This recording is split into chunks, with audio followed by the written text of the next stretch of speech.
Welcome to the Central V. I'm back. All right, this is our second interview. Today, man, I really want to introduce you to somebody very talented in my eyes. Cruz. Thanks for having me, man. I'm excited. Man. I couldn't have been more complimented like that, man. Talented. Yeah, you're talented, man. You're doing, touching a little of everything. Honestly, the reason I brought you here is just because, man, you've been on TV. Yeah. It's not for anything crazy. I didn't run on the field naked or anything. I'm just yeah. He's been on TV, or he actually was behind the scenes of a lot of the Telemundo newscast. You just telling me the lots for cars? Yeah, man. So let's see. I started working for Telemundo. I think it was January 2017. Yeah. And I just left last November. I was pretty much, my official title was a creative production specialist. Yeah. So that's just a fancy word for I pretty much did everything from like shooting to editing to like planning videos. Yeah. So if y'all that don't know, the way a TV station works is the ads in between. Yeah. So pretty much that's what pays for everything that you want to watch.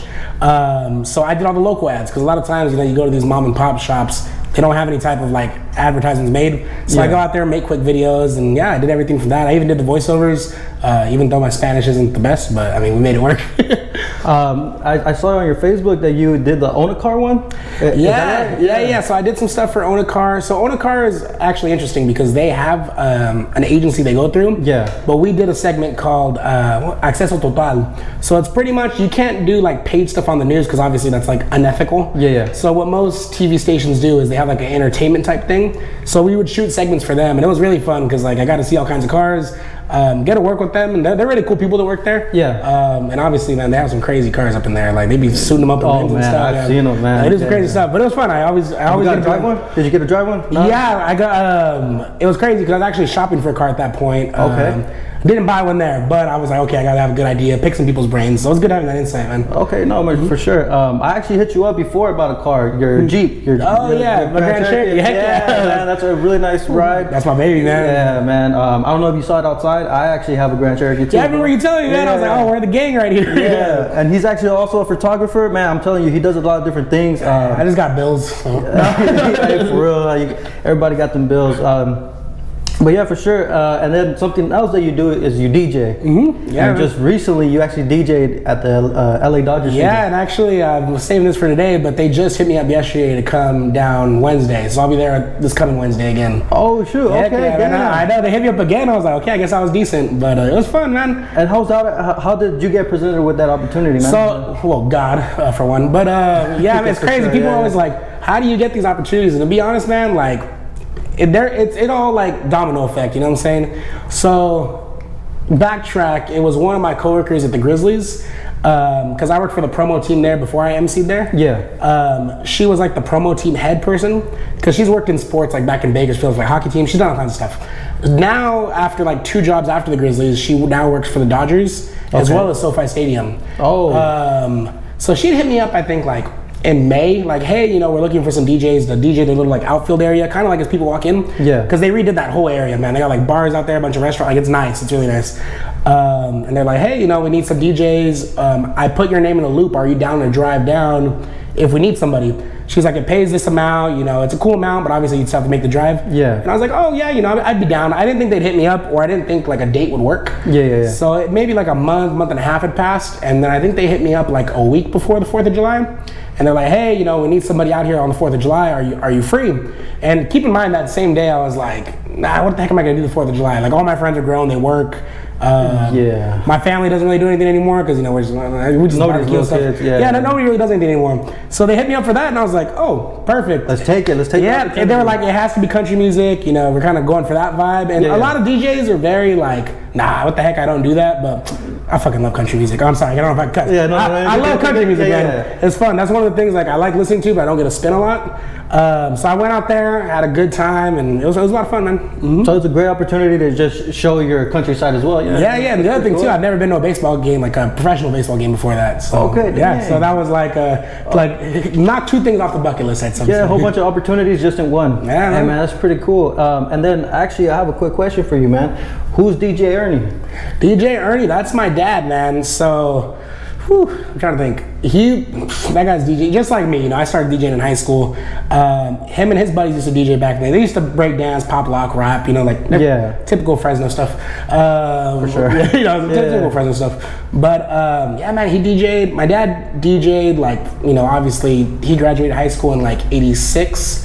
85, 86. So since before then till like I was a kid, like I remember being little, man, like going to gigs with him, and like first DJ setup I used was his. And keep in mind that's like an old setup. Like you have to carry these giant speakers out, heavy ass things, giant amps, because like now the amps, the power of the speakers come in them. You used to have to carry that all separate. We used to have a trailer to carry everything, and that's how I started, man. That's how I did a lot of my first gigs like that. So it was cool. Did you ever feel like your dad kind of pushed you that way, or you always felt like, oh well, I like this as a passion? Or to be honest, I feel like it was the opposite. He was like, nah, like it's a lot of work, because you know my dad's like he was like me. He worked a lot. Like they ran a janitorial company. He has like real estate houses, all kinds of stuff. Fixes vacuums, like, you know, just hustlers, you know. So a couple times driving back from gigs, like he'd fallen asleep behind the wheel and stuff. So like he's like, yeah, man, like it's hard, you know.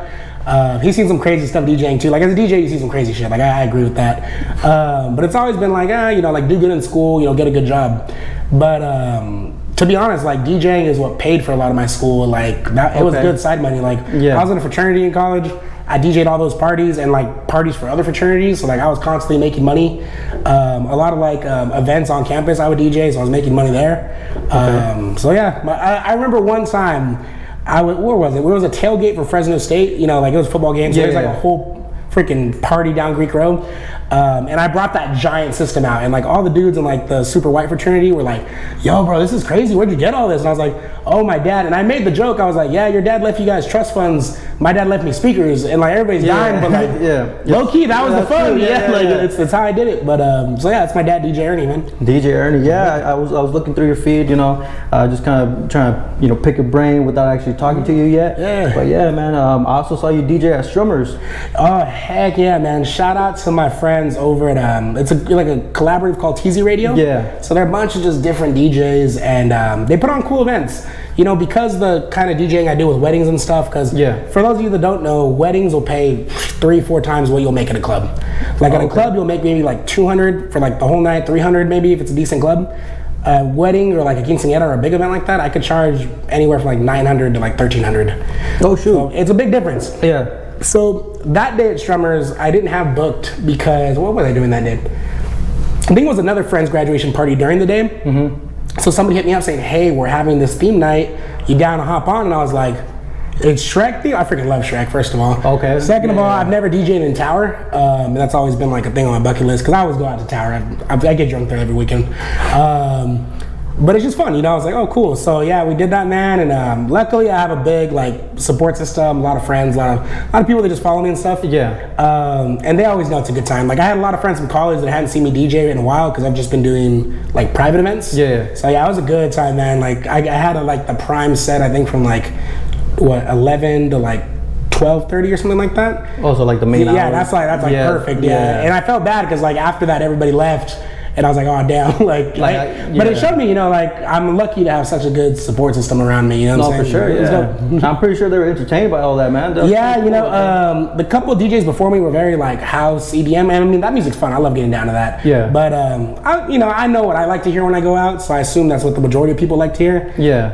As much as I love DJing, what I like to do, like I also know you're playing for people. For sure. So I'll play something stupid. I'll drop Katy Perry and like all that dumb stuff just to sing along and be drunk. I mean, you really can't please everybody though, but yeah, for sure, man. All the girls coming up to ask for Bad Bunny, you gotta play it. Bad Bunny's a big one right now, right? He's going crazy. That new album, fire, man. That's like DJ Gold. Like you just drop that, everybody's gonna go crazy. Like it's good, man. Maybe play one song in between each song, man. That's your whole setup right there. Exactly. Don't worry about it. It's golden. It's golden. Are you actually gonna go to the 2000s theme and Strummers? Coming up this month. I want to. There's one coming up this weekend. It's a Motown night. So I love my oldies and stuff. So I'll probably pull up there, wear some like bell bottoms and something stupid. But you know me, I like as much as I like DJing, I like going out too, because I do believe that like to be a good DJ, like you gotta see others. You know what I'm saying? Like and when I'm at a club, I'm watching the DJ. I'm like, oh dang, like how is he reading the crowd? Like people are leaving, what's he gonna do? Like stuff like that, you know? For sure. But it just makes you a better DJ, gives you perspective, I guess. No, and you know what? That actually does make a lot of sense, bro. You just for me, it's just going into like car washes or going into like a different structure where they're painting or constructing, and I know how other people do it or how I do it, and I'm like, oh wow, like, oh that's something crazy. Dude. I don't know. And like speaking of my dad, like he's like a commercial janitor, so like for businesses and stuff. Like he'll walk into a restaurant and he'll judge them by like their air vents. Like if the air vents are dusty, he's like, oh dang, like that, you know, they didn't take the time to just clean that. Like what else are they not cleaning? So yeah, it's knowing your craft and everything, man. That's crazy. And the little things that you pinpoint and then you realize you're like, dang, that's a big thing, even though it's just something so small to you. Yeah, one time he was inside a Chick-fil-A. Oh man, don't burn Chick-fil-A right now. No, I won't say which one, but he was in a Chick-fil-A. Yeah. And he was super cool with the owner. She was a really nice lady. And you know, we were in there and he's like, oh yeah, you know, he was just kind of doing a consult. He's like, well, yeah, look at that, you know, they're missing things. And she's like, who cleaned this? And then, you know, asked the other manager, and she's like, well, go fire them. My dad's like, no, don't do that. You know, it's all about retraining. And, you know, it's sometimes people don't realize those things or they're not trained for those things. I mean, if you tell a new guy, hey, just go clean, they're going to clean whatever's here. They don't think about what's man, I mean, half the dudes don't know how to take a shower nowadays. So, I mean, hey, man, that's crazy, bro. People don't know what a washcloth is, man. I mean, the man clean the bathroom, shoot, you don't know. Oh, man, they don't know, for real. Gotta put them on game. And then, like, so you're at, let's say, downtown, or you're in like Tower District, right? You're going to the clubs. You drink? You drink a lot? Oh yeah. Oh, shit. Oh, is my mom watching? Hey man. Yeah, man. No, I always enjoy a good drink. I think it's part of the experience. You know what I'm saying? I try not to get too crazy. Obviously, like be responsible. I'm a teacher, so I can't do anything too crazy nowadays. But you know, I'll have a good time. You know, that's what it is. Work hard, play hard is my motto. All right. Well, you kind of just touched on that, but he's also a teacher, right? So DJ, teacher, photographer, right? A DJ, and then you do backstage for like Telemundo or any newscast, right? Man, is there anything you can't do, bro? Let's see. Keep a girlfriend longer than like 4 or 5 months. God damn. I can't play Xbox. I'm trash at that. I just have a Switch. Anything athletic remotely, that's pretty bad at that. No, I got my bugaboos too, man. No, man, that's great, bro. But it's fun though. I love being like a Swiss Army knife, man. Yeah, I was like, man, are you really gonna name all the shit? No. I'm like, let me my therapist. No, I'm kidding. Yeah. No, man. All right, so you drink. What's your favorite drink? Ooh, right now my go-to has been my go-to for a while has been a Jameson and ginger ale. Okay. Jameson's like one of my favorite liqueurs. But besides that, if I want something like lighter, if I'm not trying to feel like hella bloated, cause I try not to drink beer as much, cause like I don't know, it just gets me really heavy. But like a gin and tonic with like hecka lime, fire. Like that's like slept on. Okay. Really good. All right, because I actually can't really do the liquor, and I get a little too crazy. Yeah, so I just stick to the beer. You also go to where's the Tioga? Oh yeah, you go to Tioga, right? That's the only reason I kind of know that. Okay, he used to drink craft beers. Oh yeah, like, I used to love going there, man. I still go there every so often, but I don't know. Beer's cool, but I try to watch somewhat my diet now, I guess, you know. Yeah. Because I think post-COVID, man, I was almost pushing 300, and I was like, oh nope. Oh really? Yeah, man. I was like, I was a little too big for me, so I need to run down. But Jesus, man. No, well, you know, congratulations to you, bro. No, thank you. Coming out of high school, bro, like you know, for a lot of these high school students right now, they're looking for new opportunities and stuff like that. What kind of helped you get out of there, or like go find a path? I would say, you know, if you can, like if you're still in high school, start there, because in high school you have the most time to do what you want. Yeah. You know, and obviously that's different. I know some kids have younger siblings, they're pretty much parenting and all this other stuff. Yeah, I know it gets hard. But what got me my job in Telemundo was the work I did in high school. Because, you know, my high school had a video class, and like I've made all kinds of cool stuff. And using that equipment, I went to a drum shop, Bentley's drum shop, shout out to them, right there on Blackstone, because I used to play the drums. Yeah. So I went to one of their events, and I was like, hey man, like I saw you guys used to make some YouTube videos, like what happened to that? And the guy said, you know, it was some person that would make them, but like that person kind of like doesn't do it anymore. Yeah. I was like, oh, and then I asked him, you know, would you be down to let me make some videos and, you know, like in a trade for stuff, like, you know, like you'll give me store credit. And he was like, yeah, no, I'm down for that. So with that, making videos for that music shop, I made at least like 20 different videos, and they weren't long videos. I think like, you know, like the symbols you put on a drum set, I think we maybe made like a series of like videos for like a whole custom line they made. All right. And then I ended up making a special for like Christmas, like a shopping guide kind of thing, like, you know, showcases some products. And then when my video class, there's a film festival, it's called Slick Rock. You know, they have like a commercial segment. So I was like, oh, I'm just gonna make a commercial for this place. That video won first place in that category, and this is like a whole valley-wide thing. So when I went to apply for Telemundo, they saw that work and they're like, oh, you can make commercials, like perfect. And then getting that job, I beat out a ton of like college grads. Because of the work you had? Yeah, because they had the degree, but they either didn't speak Spanish or they didn't have a reel. You know what I'm saying? Like to show that they could do it. Because in all honesty, like a degree is good, but you need a degree. Like for people like me in Southeast, it makes a big difference. But they want to see that you can do the work at the end of the day. For the most part, the experience. Yeah. So that would be my number one thing. Like, do what you can now. Like, there's you have resources around you. They want kids to get out and do things that help them. And it's just networking. Like, be cool with whoever you work with. So they'll want to work with you again. Okay. Like, you know what I'm saying? Like, look, like at the Grizzlies, my coworker, we're hecka cool. So now she knows, oh, they need a DJ who's a DJ, and they think of you, and they're like, oh, they're cool to work with, they're fun. And then now that there's that opportunity, be cool with them there, Like it's fun. Like I've met a lot of cool people DJing for the Dodgers. Just that one time, like their in-house DJ, like the guy that plays the music during the game. Like he followed me on Instagram, and like I got to see all the cool stuff he's posting, like stuff like that, And like now we have TikTok and Instagram Reels. Like people go viral off posting those. Like, if you guys don't understand the power of like the phone and how one thing can like put you on the map.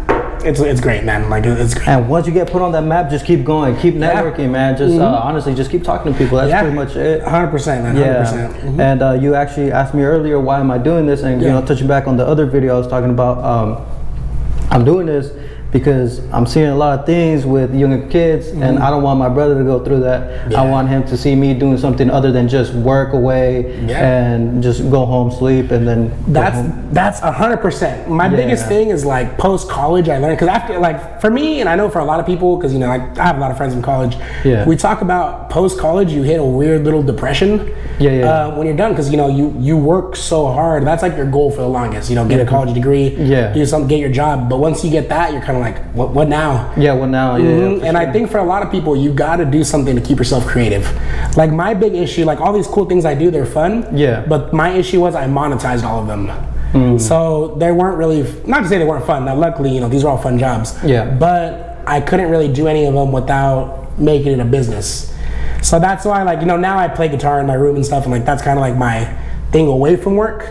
But you always got to have a creative outlet where you can just do it. Don't worry about what it's bringing in, but just do it because you like doing it. Just be yourself, and then if it touches somebody, well, that's pretty cool. Man, life gets repetitive, like for anybody. Man. Like even for me, all the crazy stuff I do, man, like that even gets repetitive, and it's fun. I don't want to sound ungrateful. But you gotta do something to kind of get you out of the routine of it, and like just kind of break away and use a different side of your head. Man, that's pretty much what I'm trying to do. Just I do like different jobs or different works, but I mean that's just work. I need I hang out with the friends, but then sometimes it's like, oh man, what are you gonna do with your friends? Really, you know what I mean? You're just you get tired of it too. You're like, you're just gonna drink and go back home, go to sleep. It is fun, but now this is like a little outlet for me, and then just I spend more time with my brother. By the way, nobody knows, my brother is actually my cameraman or camera monitor, and I just want him to see something a little bit different, and then maybe he gets into this stuff, man. That'd be pretty cool. Now I tell you right now, man, these skills with video and like even just social media, people pay money for those, and I don't think kids realize that. Like, I always tell my students, they're like, oh, I get this many views on a video. Use that, use that you can do that.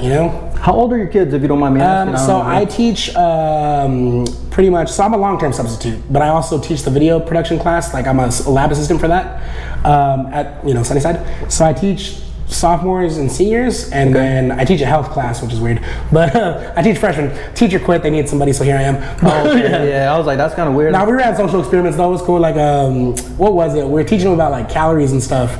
They're like, can you really lose weight? Being in a calorie deficit. I was like, let's find out. So I was a test dummy, and I lost like 5 pounds. So it was cool. That was pretty good, man. Yeah, I'm about what I teach my students, man. Like, and this kind of stuff, like, it's important because kids are gonna learn what they learn in their classes. But in all honesty, like, I'm pretty sure you don't remember half the stuff you learned in high school. Oh man, I actually somewhat, yeah. Yeah, you know what I'm saying? Like you remember a couple things from each class, Pythagorean theorem, you know, all that. Oh, you remember the big stuff, but like kids don't really remember most of those things. It's kind of just, you know, to build and develop them as people. Yeah. And at the end of the day, is like I want my kids to know soft skills, because like your hard skills get you hired, like what you could put on a resume. But your soft skills, or what, you know, being able to talk to people, being able to be organized, that's what keeps you around. Yeah. So that's like my 100% like goal as a teacher, to like get those kids to like be able to do that. Mm-hmm. And I mean, someone like you, bro, that's just like very energetic, and hey man, I'm pretty sure that a lot of those kids will remember you just because of that energy alone. Dude, I'm gonna tell you right now, like man, teaching. So I loved working at Telemundo. I loved it. It was good. Yeah.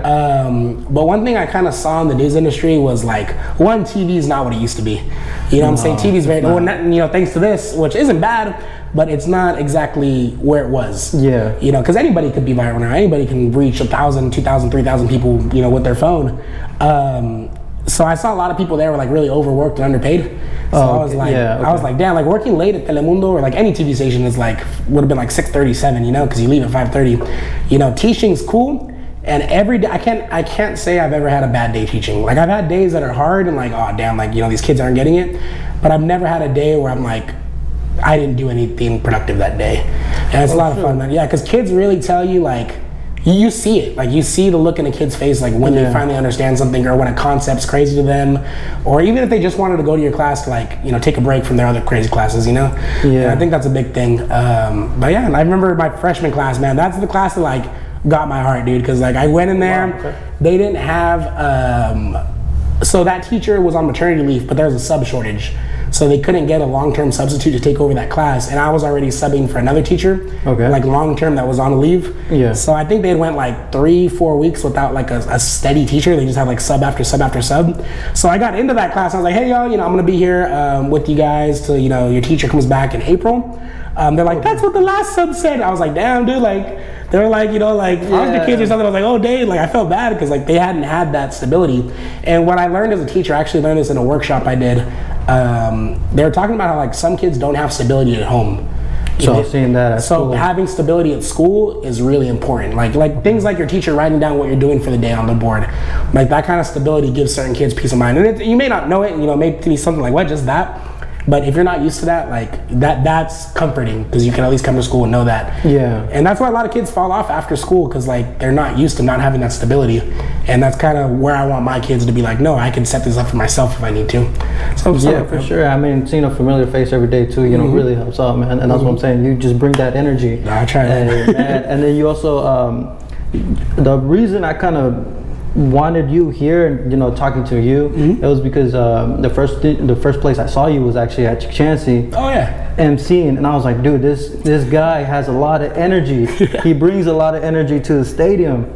And I'm like, if you bring that into the classroom, I'm like, I'm sure they're gonna be paying attention. But then I was thinking back, I was like, man, school, like high school, middle school, and I was like, middle school. No. I remember, this is actually a story. Shout out to Computech, man. Shout out to Computech, man. You actually did the lip syncing video. Oh man, every year somebody in my life ends up finding that video. Like that video has followed me. So man, he'll probably put it in right here. But I'll put in that link in the bio. That was like the first. So we did that like as a leadership class project, but it was like a school thing. That was like the first group project I've ever like can remember. Cause that was big, man. Like that was a big thing, bro. So for us as middle schoolers, like planning that, executing that, like I remember that was like it was the whole school. Yeah, yeah, man. And dude, just seeing that, I was like, man, this guy actually did that, and now he's over there MCing at Chansey. Damn, man, and now you're a teacher. That's crazy. Yeah, you know? Man, it's full circle. Full circle. Sure, like, yeah, I don't know, it's crazy because I would see a lot of teachers like Mr. Armstrong from Computech. Yeah, I always would see him at the baseball games, and it's just funny because. You know, I don't know, like, one thing I learned with all these cool jobs, like, on paper, they sound hella cool, and they sound like, oh, damn this, and they're fun, and they're great, but, like, the other thing I learned, too, is, like, nothing's too big for you. You know what I'm saying? Like, nothing's too big. And I don't mean that, like, as a cliche, like, I really do mean that, like, if you want to go and see the Grizzlies, like, it's not that hard to go out and do that, like, literally, for any baseball team, like, if you're not watching in Fresno, talk to their entertainment department, see where you can get in first. You know, I started on the promo team there. My boss, actually, no, that's a lie. I applied for the video crew because I was doing video. That was my thing. my boss ran the promo and the video crew, and he's like, "You're a good talker. You're outgoing. You're not gonna be on the video crew. You're gonna be on the promo team," which is like the people that like get people for games. They hand out like flyers and like they're really interactive. And I was like, "Yeah, let's do it." Little by little, he's like, "Oh, you're good. Like you have good speaking skills. Like you can talk." He's like, "You remind me of me." Everybody says that, like, "You remind me of me." When I was younger. Yeah, and I was like, "Okay, I mean, yeah, man, I'm down." So that first season, he's like, "Yeah, I eventually want you to MC." That whole season went by, never happened. You know, it's a transition to do, so like never happened. Then I think in 2019, he was like, "Hey, man, like we need a strong, like, you know, I think DJ K-Rich was there, but DJ K-Rich is everywhere, man." Yeah. So obviously the Grizzlies is big like, dude, he's everywhere in Fresno, man. He's in California. So he was like, "All right," so, you know, he left the Grizzlies and took a step away. They're like, "All right, we need somebody else." But man, filling in for K-Rich, like, I'm pretty sure that was hard. Yeah, he's a great MC, man. Like, kudos to that guy. He's great at promoting. He's great at getting people to events, like getting people hyped. And it was just hard, man. Like that job showed me so much. Like big shoes to fill. That, and then the fans there, they've been fans for a long time. You have season ticket holders that have been going there since like the stadium opened in 2002. Like old people that like they want things a certain way. Yeah. But that job literally like made me have the thickest skin because you're putting up with feedback. Like you're in front of people, and that's where I tell kids, I'm like, look, it's hard. Like it's not like I don't just get to talk on a mic. Like you got to deal with people's feedback. You got to deal with this. I remember one time. You ever get booed? I'm sorry, I didn't mean to cut you off. Did you ever get booed? No, I don't think so. No, I didn't. But you repressed it, huh? You're like, nah. So this one was like the hardest one, but it showed me people had my back. Okay. So I didn't grow up playing baseball. Just for this to know, I never grew up playing baseball. That wasn't my sport. I'm really bad at it. But you know, obviously, I'm working for the team. Yeah. I think on the mic I said points instead of runs, and for baseball, that's a big thing. That's like a sin, bro. Like, oh hell no, you get 30 lashes. So I think it was the guy running our social media at the time got over our walkie and was like, "Cruz, it's runs, not points. You're making us all look stupid right now." They're like, hella rude. And I was like, I didn't even respond because I was like, what the heck are you gonna say to that? Like, you know? Yeah. But like I had everybody come up to me and like that was working that night. They're like, "Hey man," they're like, you know, "Screw that guy. Like he's tripping. Like I don't even know why he's having that." And then like even our director at the time, he pulled me aside. He's like, "Hey man, like don't feel bad. Like literally that's the dumbest thing he could have got mad over everything. Like no. So it sucked because it showed me like, you know, damn, like some people are gonna really like let that trip them out. Yeah. But the other thing it showed me was like, damn, people have my back. Like people really were about me and they were like, they wanted to make sure I was good. And about you learning, bro. I mean, that was just a learning step. I mean, I grew up, I don't know. I grew up in a Mexican household, so you know, how dads always like yell at you and shit. So I was used to that. Yeah. But I wasn't gonna let it get to me because I'm like, man, who the hell is this dude? You know what I'm saying? I know nobody likes him anyway. I mean, he don't work there anymore. But anyway, it's just one of those things. Like, you know, a lot of people didn't like him before that. Yeah. So I was like, why am I gonna let this dude get to me? Okay. Yeah. No, I get you. Yeah. So it was kind of like that. But that's what I tell people. Like that job literally taught me like it can give you the world because like man, you gotta like empower a whole crowd. Yeah. Like what was it? I think one time we had a stall, like, firework nights. Mm-hmm. So it's not as easy as like, all right, game ends, fireworks. Like the firework people have to get the fireworks ready. Yeah. So we'll be stalling for like 5-8 minutes sometimes. And like sometimes they take too long. To just pull stuff out of your ass, like, oh damn, what am I gonna do? Like I think I made us like turn off all the lights and then I had everybody like raise their phones and like do the wave and like, it was crazy, man. Like you do stuff like that. It was just like, come on, think. Off the bat, let's go. And it also changed my thinking when I go to shows. Like I went to Lovers and Friends. It's a festival in Vegas, like R&B, hip hop type stuff. Okay. So like I'm listening to the DJs there, how they're hyping stuff up, and I'm like, oh damn, I'm taking notes, you know. Or I went to Coachella. I remember I saw the City Girls, and I was listening to their DJ because their DJ was hella hype, like the way he was like hyping stuff up, and I'm like, oh good. So it makes you think like with that entertainment mindset, you know. And I carry that into other things. Yeah, in my teaching, man, like I know how to get people's attention and keep it there. So. And being in front of people too, man, that's crazy, dude. Yeah, man. Oh no, I'd get scared too. Trust me. I remember like my first game, I was like, "Oh damn, here we go." But you just kind of do it. Yeah, once you get out there, I mean, the butterflies just kind of fly away, you know, per se. Even getting in front of a camera, something like this, I was nervous the first time around. Good thing the audio didn't work. Good thing the video was all messed up. I had to come back and do it again. I did a little bit better, and that's the video I put out. But for sure, man, it's hard just being in front of so many people, even if you can't see their faces. Yeah, and that's another thing I tell kids, man. Like, one of my news professors said this. Kim Stevens, she's a lady on Great Day with Kobe. Yeah. So she was my professor in college, and great professor. Like, highly recommend anybody studying news take her at State. But she said you gotta play the part.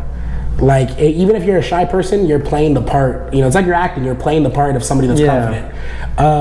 Because I'm not gonna say I'm introverted, but I have my introverted moments, man. Like, when you gotta go, the number one thing I hated doing working at the Grizzlies was walking up to somebody and asking them if they wanted to be in a game. Because a lot of times people didn't. You know, as many times as they did, like, heck yeah, let's do it, and they're excited. You get a lot of times where people are like, no, I'm all right. I'm just trying to enjoy the game. And man, dude, nothing wrecks your confidence like that. I'm bad. I take rejection really badly. Yeah. I'm down, I'm freaking cutting. I'm like, man, did I ask? Like, was it me? Like, yeah, but no, for sure. And honestly, going to that rejection is one of the biggest things that you could just get used to it, man. You're gonna hear 1,000 no's before you hear that first yes. 100%. I learned that actually knocking doors. I actually sold Kirby's, you know, go to your dad. He's fixing vacuums and stuff. Yeah, I sold a lot of Kirby's straight out of high school, actually. Yeah, just door to door. Yeah, door to door. And that is hard, man. You feel those days where it's just like, you're hearing no all day. Yeah. And it's like, what am I doing wrong? It's like, no, it's just, you got to work for it, man. You just got to stay positive. And that's what I see in you, man. It's crazy. You got to, man. I remember right when I graduated college, I was only working at Telemundo 3 days a week. Okay. So the other 2 days I was like, all right, I might as well work on my own like marketing agency stuff. So, you know, I would cold call clients like, hey, you know, I see your guys' social media is this, that. And the amount of times you hear no, or like when you get that soft curve, you know what I'm talking about? Like, we'll keep your info. And like, yeah, they ain't gonna call him back. You know, it's like stuff like that. That ain't gonna happen. Man, that if you can take rejection, you can rule the world. If you can take any type of rejection, look at Donald Trump. You could succeed in everything, man. Because like sales, there's money in sales. Oh, for sure. But you got to take rejection. And you got to learn how to take rejection and make it into a yes, you know? But crazy, man. Shout out to them. Yeah, for sure. And then this is also going to you being in front of people. Another moment that I saw on your Facebook. Again, I for anybody who I'm going to do an interview with, check your Facebook, delete anything you don't want to see, bro, because that's pretty much what I'm going to go to. I'm going to talk to the friends, see if I could get any embarrassing stories out of them. But for sure, I saw this one, and it really kind of caught my eye. Fresno State Pizza Challenge. Oh, heck yeah, man. So that one, where was I at? You can eat, my boy. You won. So it's crazy, man, because I wasn't even supposed to do that. Okay. So we went to a basketball game. They had their Greek night, so you know, all the guys in my fraternity, we all went out. Because, you know, you get free tickets, and, like, I think the group that brings the most people gets, like, free shirts or something. But one of my buddies, Adrian, he was supposed to be the person to eat. Because I wasn't down to sign up. I was like, nah, it's all right. Like, I'll be chill. But that dude didn't show up, and they're like, oh, who's going to do it? And I was like, all right, I'm wearing letters. I might as well do it, you know? So I sit down, and I'm just like, all right, it's like, I think it was like half a pizza, but their bread's freaking thick. Like the pizza they serve at the stadium, like it was thick. So I'm like, all right, I can eat a lot of pizza. So I'm just like downing it. And I'm not really paying attention to what's happening on the side of me. So I'm just kind of like eating. Obviously, I'm like, okay, if I win, cool. If I don't, like, whatever. But I notice I'm winning because everybody's trying to, like, stack pizza on top of it and, like, eat it that way. But in my head, I'm like, that's more chewing. Like, that's a lot of bread in your mouth. So I'm just taking small bites and, like, going crazy. Yeah. This is the technique here. Do you dip it in water? No, everybody was doing that too, and I'm like, I don't know. That shit is nasty. I was like, that looks like freaking stomach ache. Yeah. So like, I'm drinking water, but I also know like water plus bread, you get fuller. Yeah. So I'm going, and then K Rich was emceeing the basketball game. He's like, hey, dude, you're winning. Like, keep going. And I was like, oh, for real? I was like, bet, because the prize was $200 at Doghouse. Okay. So I won that $200, so it was cool. Did you go right after, or were you that full, man? Dude, I've never felt more full in my life than right after that. Like I sat down in my seat and I'm like, oh man, I'm about to freaking be in the bathroom like an hour later, man. Like, it hurt. It was bad. Yeah. Never gonna do that again, man. But the hardest $200 you had to win, huh? Heck no. That was great because that lasted me like all semester. That $200 at Doghouse. So I saved you money. I was like, easy money right here. So that's another way I make money. Competitive eating. So competitive eating, man. Heck yeah. I'm telling you, he's everywhere. And go with eating, like here in Fresno, what is the best dinner place? Ooh, that's a hard one. Yeah, and I mean, don't tell me Cheesecake Factory, man. For any of y'all out there, I hate Cheesecake Factory just because their menu is confusing as hell. Like they have too much stuff. If I'm going to dinner, what do I like going to dinner in Fresno? That's a hard one. I feel like I'm like a girl with this. Like, I never know what I want to eat. But my favorite thing to eat if I'm just chilling is there's a pupusa spot off of like Ventura or like Kings Canyon by the fair. Favorite spot. I know where it's at. Yeah. Favorite. No, it's not the one you're thinking of. It's the one everybody's thinking of. That blue one. That's right. No, it's called Mariscos El Patron. They have like I met him through work. One of my friends does like a TV show out of Coca-Cola, which is like Estrella. And they're a client of theirs. And like, yeah, same thing. We shot some video. They fed us afterwards. And I'm like, man, these pupusas are dank, dude. So everybody I ever take there, they always want to go back. So that's my. Have you ever tried the pupusas over there in Mendota? No, but I hear those are hella. That's on my bucket list. Yeah, those are fire, man. You're like the fourth person to tell me. Yeah, fire, bro. No, I hear that. Yeah, and man, I remember I was knocking doors, and actually I thought it was a house, but it was honestly just a little restaurant. So I knocked on the door, and the lady was like, "Oh, we don't answer the door. You have to come here." And it's kind of like a little side window where you order from. And I was like, "Oh, this seems kind of sketchy." That's how you know it's gonna be fire. And I was like, "Yeah," I was like, "Give me some pupusas. I got this." Yeah, no, that's fire. Go to Mendota, fire ass food right there. Yeah. I don't know. And then all right, so you got the favorite place to eat. Where are you taking your first date, man? Because I just heard, well, I'm gonna bring this up right now, but you were on a date. Oh yeah, the podcast. Okay. Oh man, so the thing is, like, being in the nightlife scene, you get to see a lot of Fresno. And you get to see a lot of cool stuff, man. Yeah. Like, I was working with the DJ company, and he's good friends with the owner that owns this place called Beyond the Wine. It's up by like the GB3, I think, on like Palm and Herndon, in that little shopping center. Yeah. Super good place, man. It's a good little cocktail bar. They always have like good live music there. So that's like one spot I'll take somebody. Taking a few people there, and they've really liked it. My other favorite spots are just like little lounges like that. I think like Howlin' Wolf and Tower. I think you saw me mention on that. Yeah. That one was really dope. Same little thing, same vibe. I like places where you can sit down and talk. I think that's really important for a date, to kind of like get the vibe with somebody. And if they're really dry, then I mean, at least it's just the first date. So, then you know, you ain't spending money on like a full dinner yet. You know, they haven't got there yet, but I think that's really fun. Okay, no, that for sure. And then the reason I didn't want to bring this up earlier is because that's another big reason that I have you here. You actually are part of a podcast. Yeah, man. Okay, the 5%. We're calling it the 5%, yeah, man. The 5%. All right, how did you start, or how did it start? And then, like, who's in charge of that, man? So 5%, if you guys don't know, like, hard seltzers are usually 5%. Yeah. So we just drink a lot of those on the podcast. And yeah, it was my homie Musashi. He's actually a friend from back in the day, man. But he's a Japanese American, so he migrated here from Japan.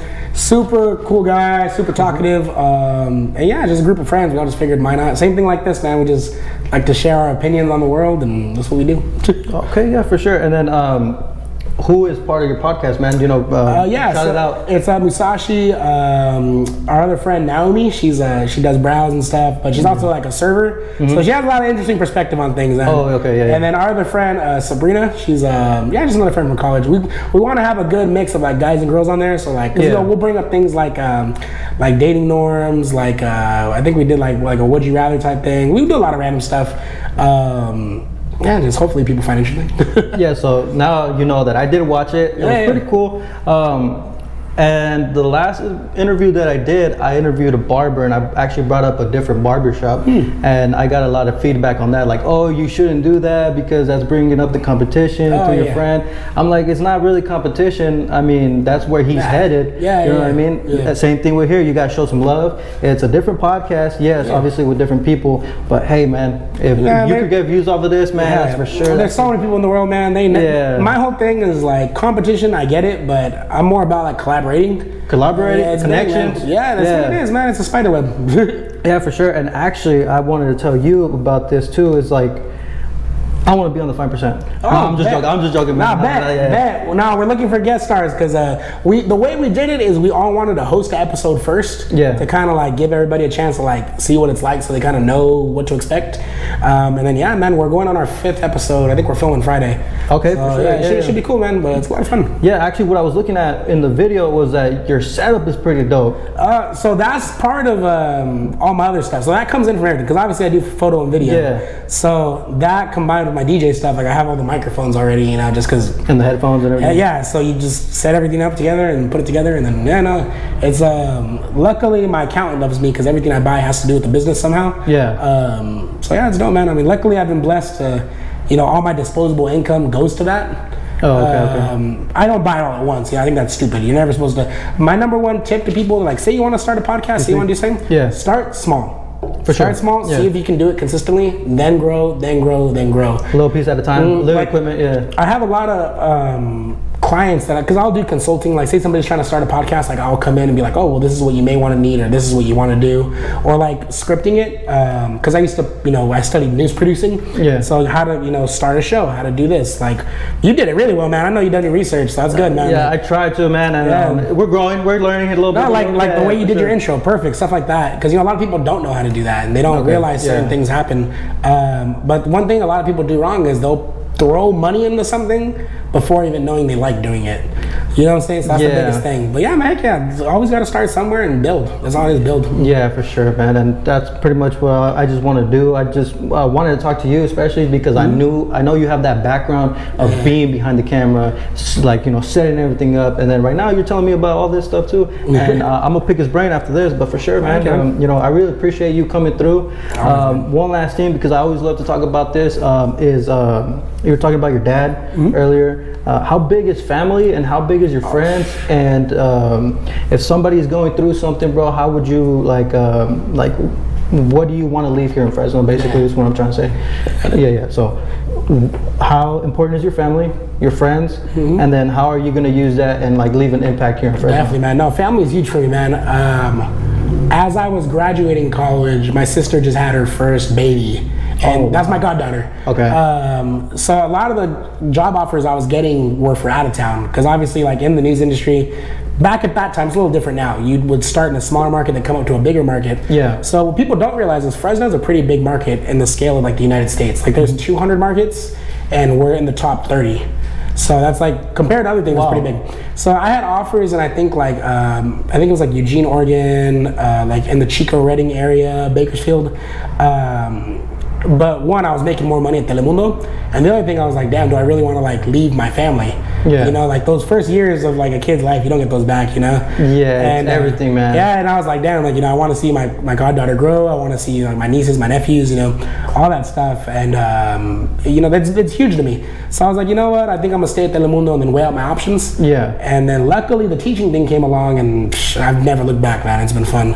And now you're just touching kids from school. Yeah, well, so that's the thing, man. Like I said, like working in news, like not to down anybody, there's people that were great family lives. But what I noticed, a lot of people didn't have a lot of time for family.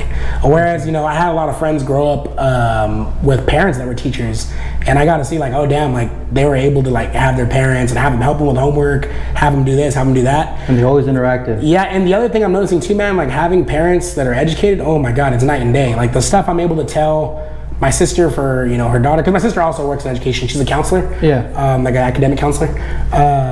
Like, man, like the leg up that gives you. You know, my parents were janitors, man. They did great and they did what they could, but it's night and day when you have parents. Level, man. When you have parents that can actually understand the math you're working on, or like actually teach it, like night and day. So I wanted, you know, hopefully one day my kids to have that. You know, even not, you know, my goddaughter, my nieces and nephews. Yeah. So family's huge, and it's also a support system, man. Like when I got to do the Dodger game, you know, my whole family came with me. Oh wow. Yeah, they all spent the 4th of July. Yeah, we all spent the 4th of July out there. It was really big, and like my friends too, man. Like it's a support circle. Like everybody was hyped for me.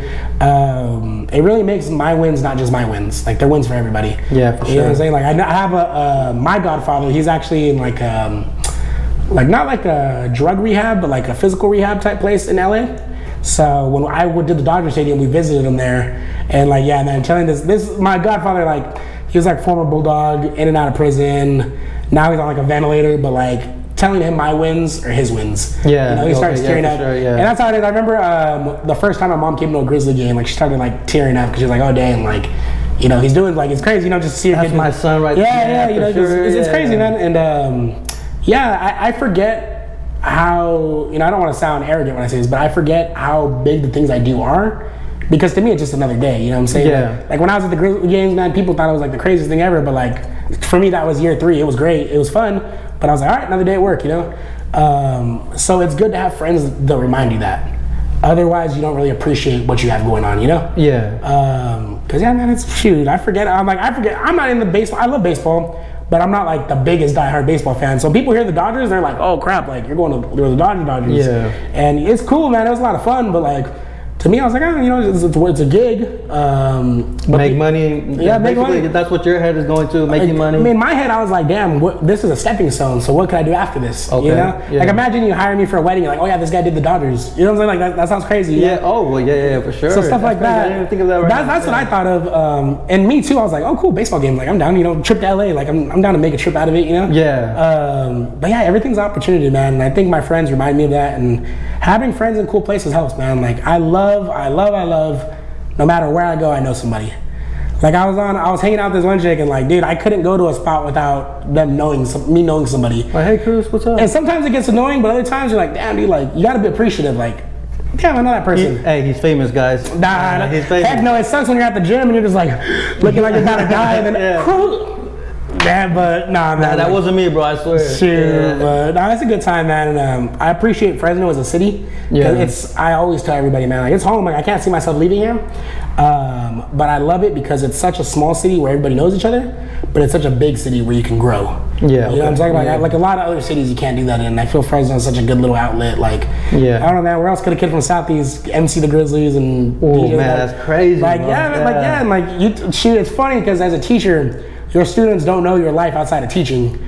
So, but your students do. Well, they'll find, dude. Your kids are like the FBI, man. When you're a teacher, they found my TikTok. They're like, you did this. You play the guitar.